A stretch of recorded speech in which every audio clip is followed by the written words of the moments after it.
Este é um trabalho voluntário, sem fins lucrativos, que oferece livros gravados em MP3 para aqueles que não têm condições de ler livros impressos.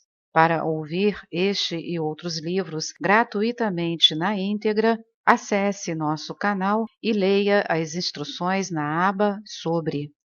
Este livro foi gravado para o uso exclusivo da pessoa com deficiência visual, não podendo ser comercializado de acordo com a Lei nº 9.610, de 19 de fevereiro de 1998. O sonho de uma substância que transforma a realidade está profundamente enraizado na imaginação humana. A literatura védica contém muitas referências a um líquido místico chamado soma, o néctar dos deuses, que confere a imortalidade a qualquer um que o prove, e na mitologia grega, a ambrosia era considerada como tendo o mesmo poder.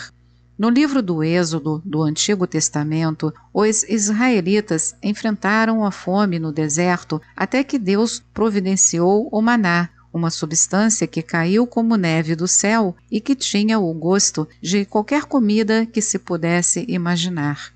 A Bíblia contém várias ideias que podem nos ajudar a compreender a natureza do vício, particularmente do vício das drogas. Este último se apodera de homens e mulheres cuja vida cotidiana é como vagar pelo deserto, destituída de prazer e alimento espiritual. Quando algo se oferece para transportar essas pessoas para uma realidade inteiramente diferente, muitas delas aceitam a oferta simplesmente porque nada mais parece oferecer qualquer tipo de promessa. Mas, como vimos no caso do álcool, uma das ironias do vício é que aquilo que começa como uma busca do prazer logo se transforma em uma luta constante para evitar a dor. Nos vícios de drogas mais adiantados, os efeitos debilitantes da privação se mostram maiores do que os prazeres de qualquer pique eufórico, e torna-se praticamente impossível, em qualquer caso, alcançar esse pique, à medida que o corpo desenvolve uma tolerância à substância viciadora. Logo, o hábito da droga passa a existir simplesmente para manter afastados os sintomas da abstinência, e torna-se claro que o que pode ser o portão do paraíso simplesmente se abriu para um outro deserto. A visão do vício como uma busca inútil, porém compreensível, está em oposição a aspectos da teoria da doença do comportamento de vício, que é a base de muitos programas de tratamento. Essa teoria enfatiza a predisposição genética com relação à infecção do comportamento de vício, o qual, uma vez instalado, atua sobre a vítima de uma maneira bastante semelhante a qualquer outra doença infecciosa. Alguns defensores desse ponto de vista afirmam que uma única experiência de uma droga viciadora causa uma mudança permanente na química do cérebro da pessoa que a usou, o que dá origem a um anseio igualmente permanente de drogas. A exposição às drogas é comparável a sermos picados por um mosquito transmissor da malária ou da febre amarela. Tão logo isso acontece, o curso é estabelecido e o dano está feito. Mas existem algumas diferenças relativamente óbvias entre o progresso do vício e o curso de uma doença infecciosa. Uma vez picada pelo mosquito transmissor da doença, a vítima não precisa ter uma participação consciente para que a infecção tenha início. Quanto à pessoa que faz uso da droga, uma série de ações mais ou menos voluntárias, contudo, precisa ser realizada, e em cada ponto existe o escape, pelo menos como uma possibilidade física. O viciado precisa encontrar um fornecedor, pagar pelas drogas e, frequentemente, completar uma complexa sequência de preparações antes que as drogas possam efetivamente ser usadas. O viciado também precisa tomar a decisão de se envolver em uma atividade que é, enfaticamente, estigmatizada, tanto legal quanto moralmente, pela sociedade como um todo, e que traz consigo a possibilidade de graves penalidades. Todos esses passos exigem escolhas. Prefiro considerar que são escolhas conscientes, porque isso abre a possibilidade de que diferentes decisões podem ser tomadas em seu lugar. Na minha opinião, a escolha é, na verdade, a base da cura. Essas escolhas precisam ter lugar em cada nível da existência do indivíduo, desde os pensamentos conscientes que dirigem o comportamento no mundo mais amplo, até as escolhas bioquímicas feitas por milhões de células em todo o corpo. Como salientou o psicanalista Thomas Sassis, as sociedades através da história encontraram muitas maneiras diferentes de condenar os chamados comportamentos que se desviam da norma.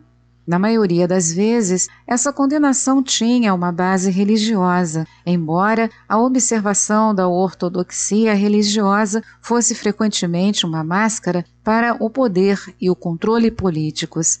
Hoje em dia, nossa crença na ciência nos leva em direção a uma diferente terminologia de desaprovação, e o uso das drogas é visto como uma doença em vez de uma blasfêmia. Acredito que devemos usar o modelo de doença do vício com grande cautela e devemos sempre nos lembrar de que o poder de cura reside sempre no paciente e não no médico no local de tratamento ou em algum medicamento particular. A verdadeira tarefa do médico é criar condições em que os poderes naturais de cura do paciente sejam capazes de funcionar com eficácia, ou seja, condições nas quais o corpo e o espírito do paciente possam escolher naturalmente a saúde em vez da doença e a alegria em lugar da dor. Enquanto escrevo este livro, uma nova campanha contra o uso da heroína está sendo introduzida na América como uma aliança sem fins lucrativos da mídia e de empresas de propaganda que durante vários anos têm criado e patrocinado mensagens contra as drogas. As novas mensagens a serem anunciadas aparecerão tanto nos jornais e revistas quanto na televisão. Elas incluem depoimentos de antigos viciados em heroína, bem como justaposições irônicas dos efeitos das drogas com a imagem atraente que ela pode ter para seus possíveis usuários. Uma campanha da mídia como essa levanta importantes questões. Na medida em que ela retrata o uso das drogas como uma estratégia mal orientada para a obtenção do prazer ou do poder pessoal, acredito que sua meta esteja correta. Mas é possível que o foco nos danos causados pelas drogas seja ineficaz, assim como a probabilidade de poder ser preso exerce pouco efeito na maioria das pessoas que cometem crimes. Os indivíduos que usam heroína na nossa sociedade não são particularmente vulneráveis ao medo do que possa acontecer a eles. Estão assustados e deprimidos com relação ao que já aconteceu a eles, embora possam não estar plenamente conscientes desse fato. As fontes da verdadeira alegria na vida deles são tão diminutas que os prazeres superficiais da heroína e de outras drogas se revelam mais intensos em comparação com elas. Mesmo antes de tocarem pela primeira vez na heroína, essas pessoas estão sofrendo profundamente. O que elas precisam é de alegria, no sentido mais pleno da palavra.